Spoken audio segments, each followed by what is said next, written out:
Tonight's podcast addresses adult themes. Listener discretion is advised.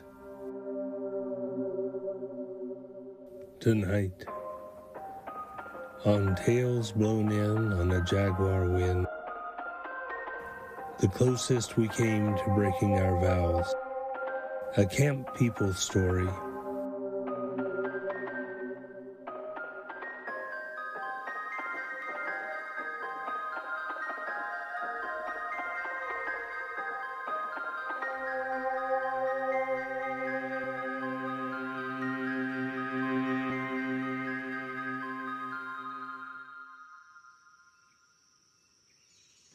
He was not a young man.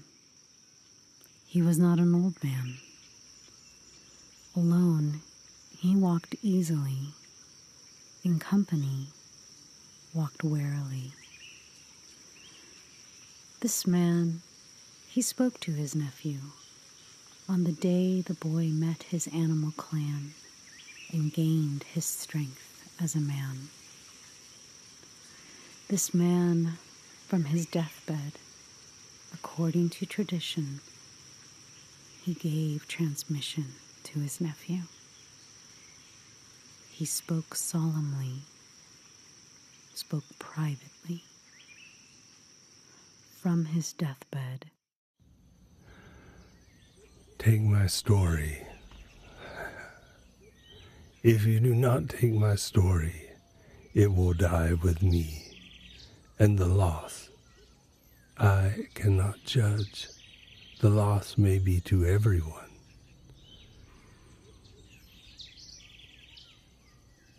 But before I begin, I confess I lay with my brother's wife, your mother. No, I am not your father, but the father of your younger brother. Now you can pick one stalk of grass for every time I thought of that and worried and thatch your mother's house. Well, ask me. I seized your mother because I saw the song in her eyes and I wished to hear that song. Or is there more to my tale? My nephew, listen carefully. And later, when I am granules in the nests of ants, then you will give the truth to everyone assembled at Camp Center, and proudly, yes, not in the shameful voice of a boy whose mother flew with butterflies, but in the proud voice of a boy whose mother flew a little way courageously in the talons of the bird of passage and came back. Now soften your hard staring eyes and I will truly begin.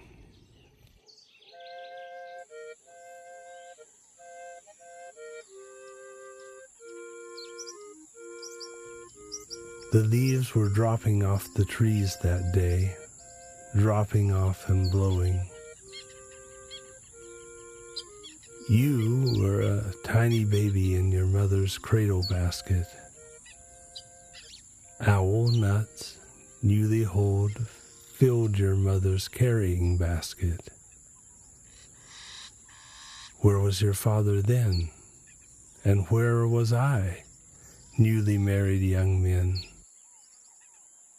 The early morning trail had sucked us far into the forest.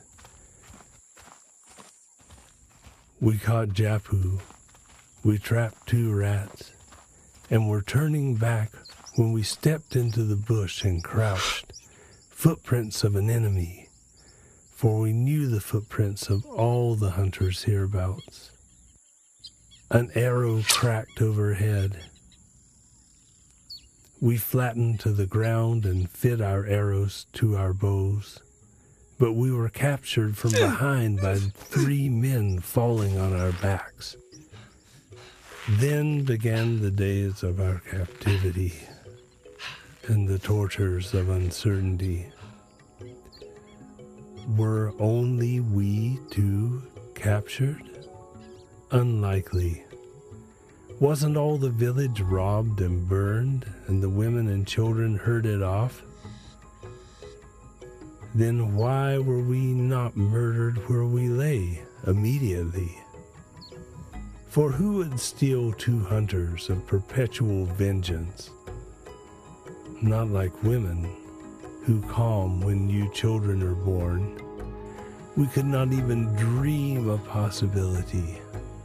And most mysteriously, our captors treated us cordially, sharing their meat, untying our gags and bonds at the creek so we might wash ourselves and drink.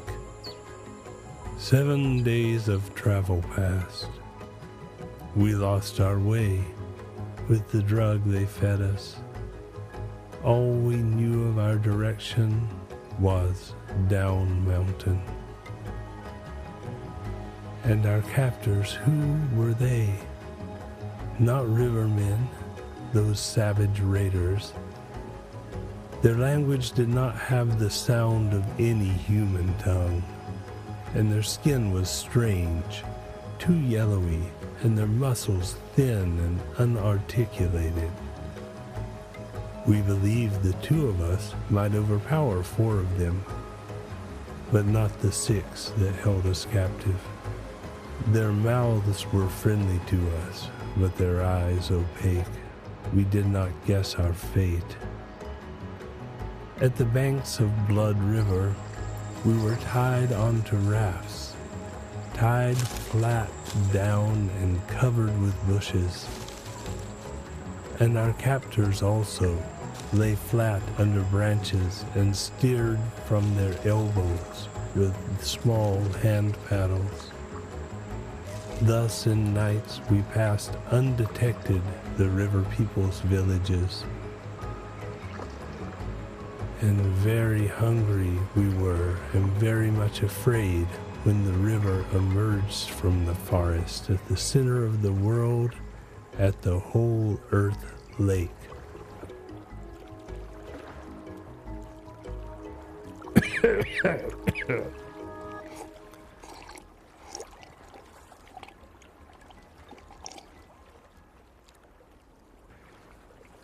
Then, incomprehensibly, our captors abandon us there.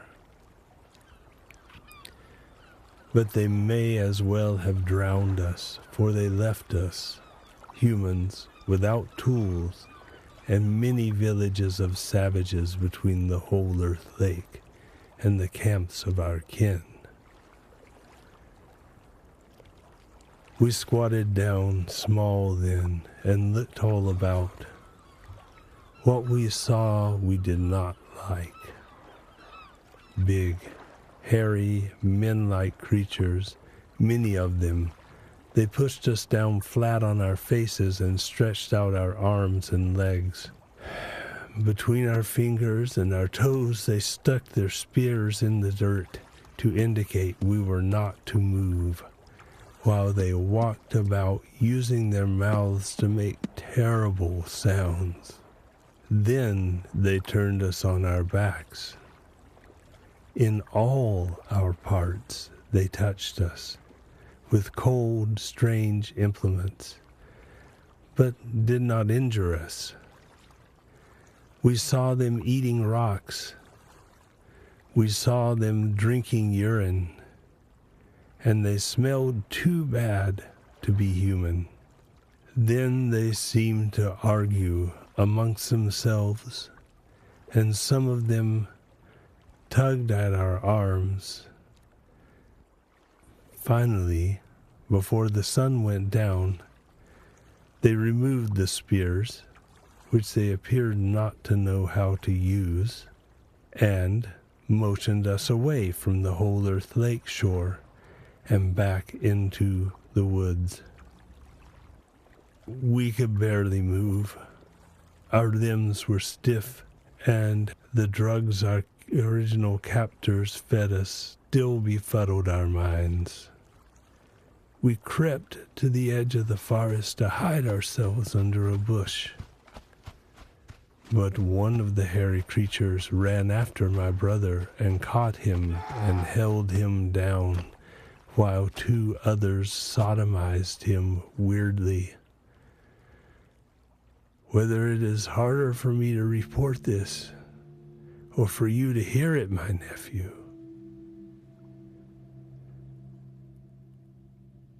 when they finished with your father, they left him with gifts.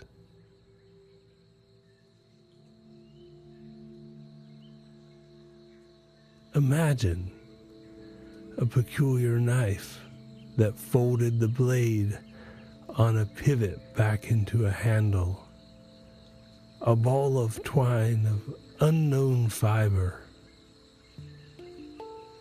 small, sharp hooks, like but not like, carved from bone, and other things we could not use but discarded.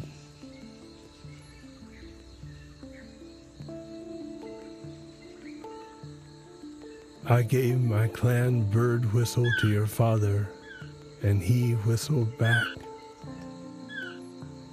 In the dark, we crept towards each other.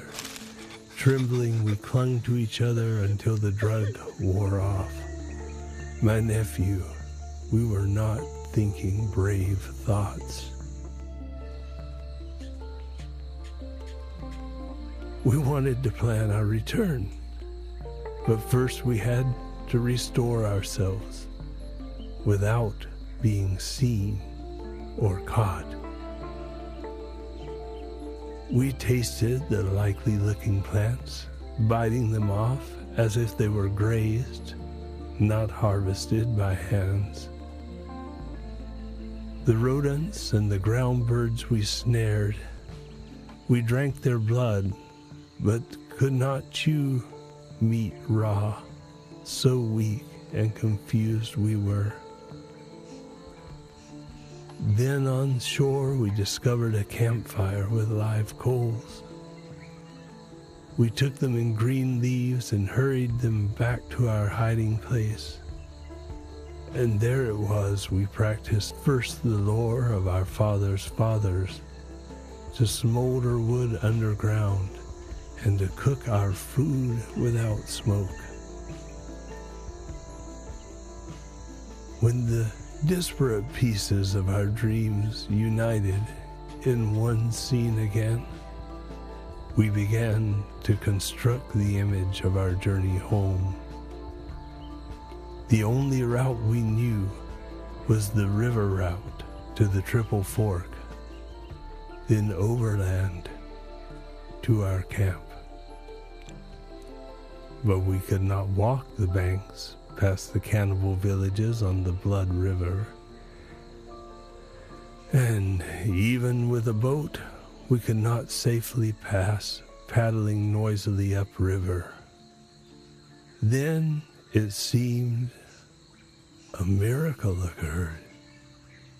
For a day and a night, we were supplicating the spirits of our mothers. We found a death yard of tortoises, tortoise skulls and tortoise bones, and huge tortoise shells a man could sit in and float in and paddle. With the little knife, we whittled forearm paddles then to work against the current. If sighted by men in canoes, we knew we would taste their arrows in our throats. We would have to float by night when the moon vacated the sky, and we would have to pass completely by each village in one night.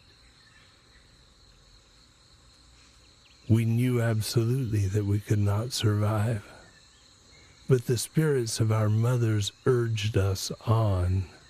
Or what will you do? They chided us. die before your sons have their animal clans, and before your daughters have wed? And how will the children of your children summon back your spirits to new wombs when you are dead? So we made 3 vows to each other, 3 pledges from the marrow of our bones, that we might dare to undertake the journey home. First, we will not consider whether our wives and our children are stolen or dead. Second, we will not think on Crocodile, who roams these waters. And third, if one of us meets danger, the other will not jeopardize his safety, but press homeward with redoubled vigor. It was the middle of the dry season when we set off.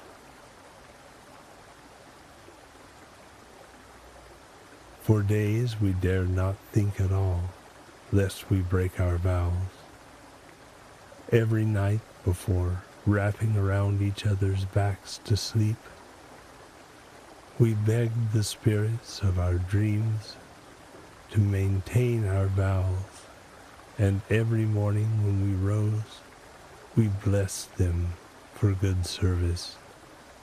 Days we spent motionless under bushes, too close to villages for travel when the moon was bright.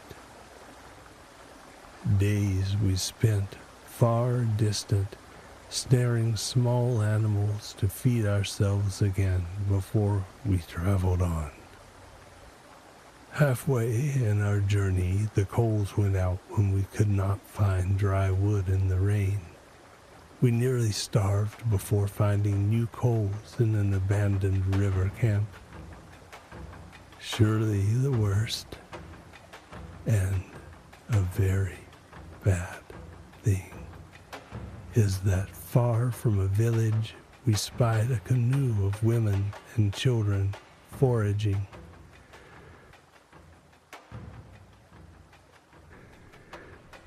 We tracked them to their landing place, overpowered them, and murdered all.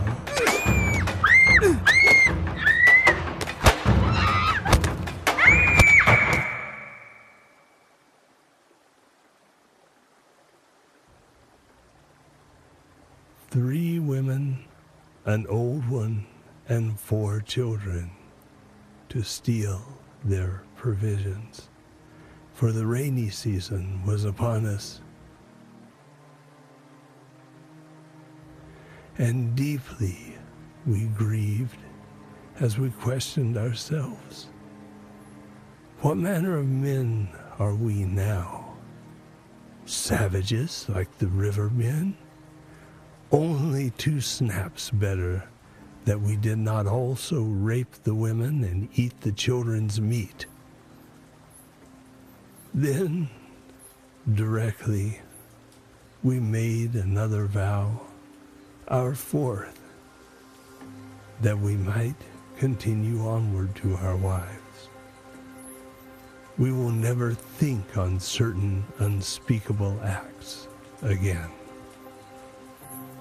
And again, we beseech the spirits of our dreams, and we never did think.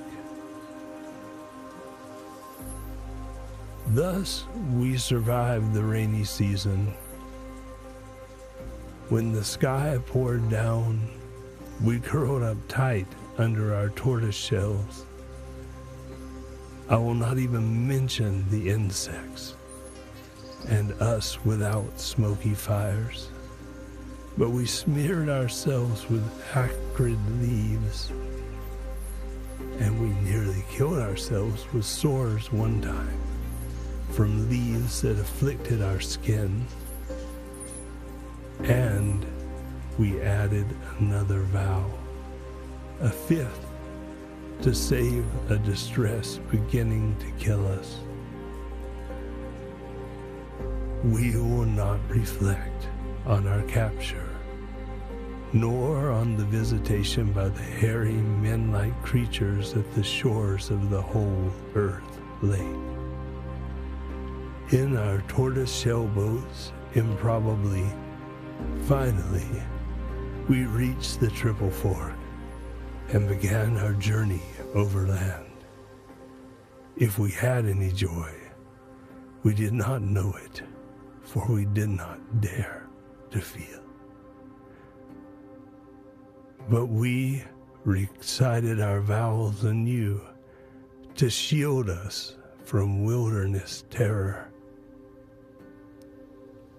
We will not consider our wives or children are stolen or dead.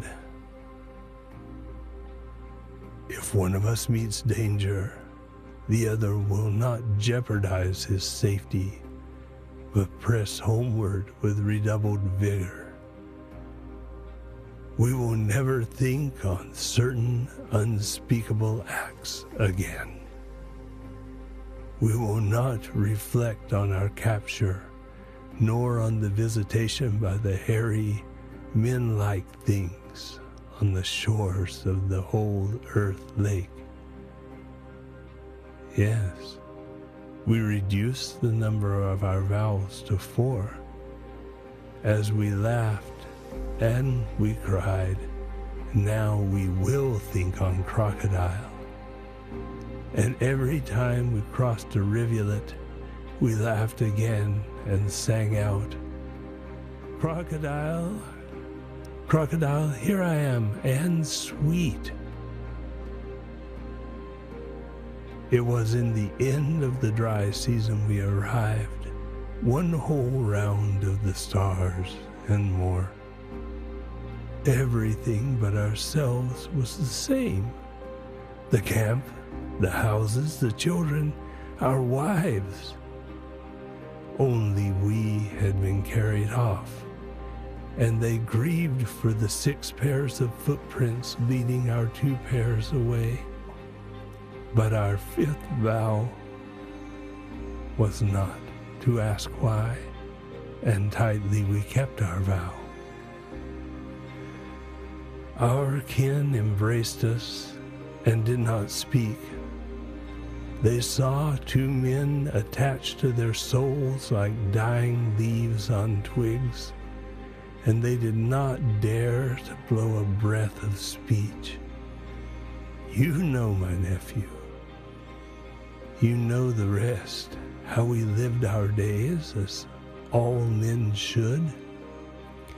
And the closest he came to breaking his vows was when your father announced to me, "I will never mate with a woman again, for who knows the evil I might pass into her womb."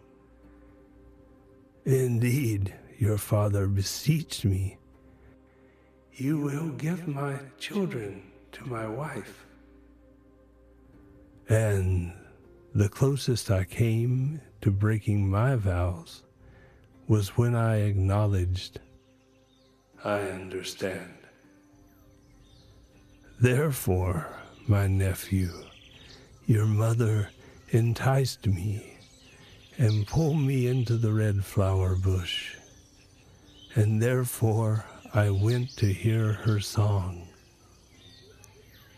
Season after season, I gave her all she could ask, except the answers to her questions. And season after season, she sang me all that I might dream, except the song to reconnect me across my emptiness. And my own wife, love of my youth, what of her? She left and returned to her brother's camp after our one child died, for I could not tell her my sacred name again, my sacred name that had changed from rock in the man to man in the shell. But neither the words nor the thoughts emerged because of my solemn vows.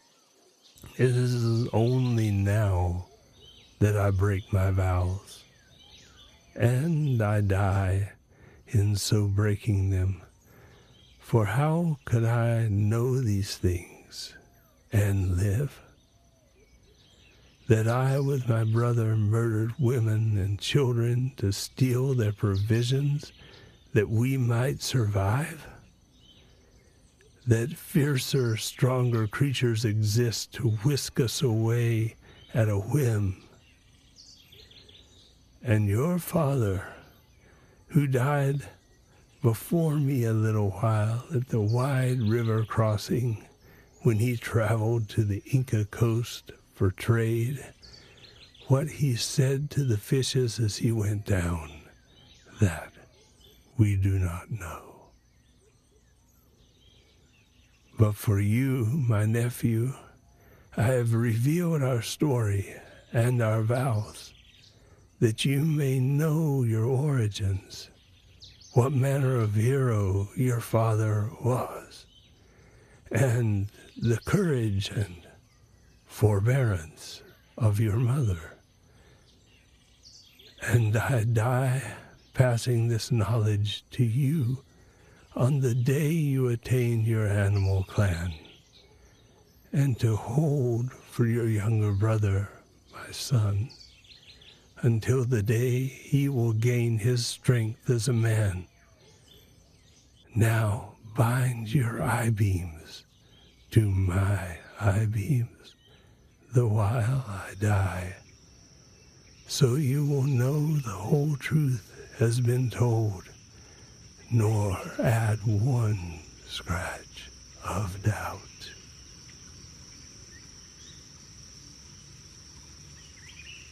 So saying, the man in an afternoon he died, the rest of all the way dead from where he lay half dead and spoke.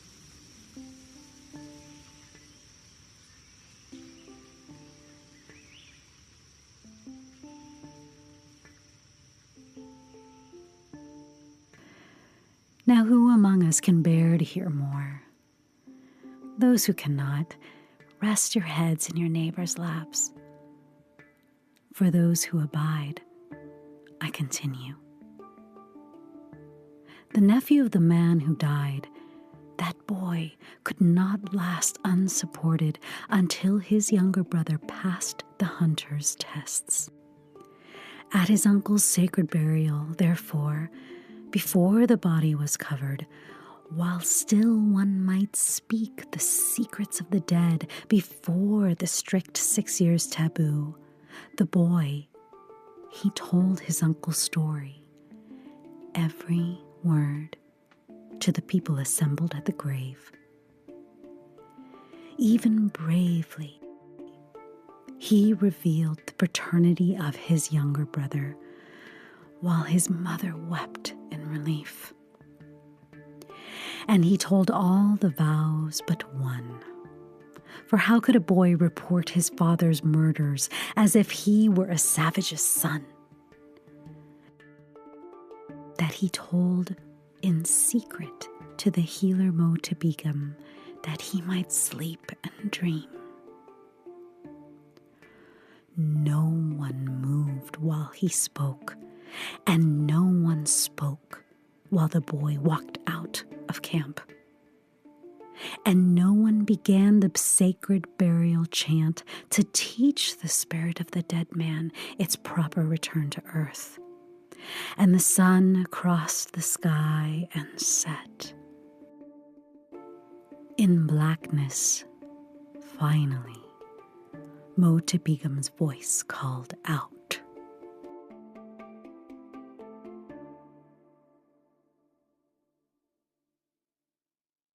The pathways of my mind, I have searched them all, and the memories of my predecessors. I have known that the whole earth lake is made of water, not of myth, and that the girl-like yellowy men have passed this way before. But of the stinking, hairy, men-like creatures, I have never heard, except as old man standing in the river reported them from his wanderings in his crocodile body. Mo-Tepigum was very solemn. And I fear those creatures in our future. Nobody ever knew Mo-Tepigum ever to fear anything before. I will bury the body alone, Mo-Tepigum declared, and I will give the sacred chant. And all of you, walk to the creek and wait for me until daylight on the stones. Then we will all immerse together and we will all rise up together.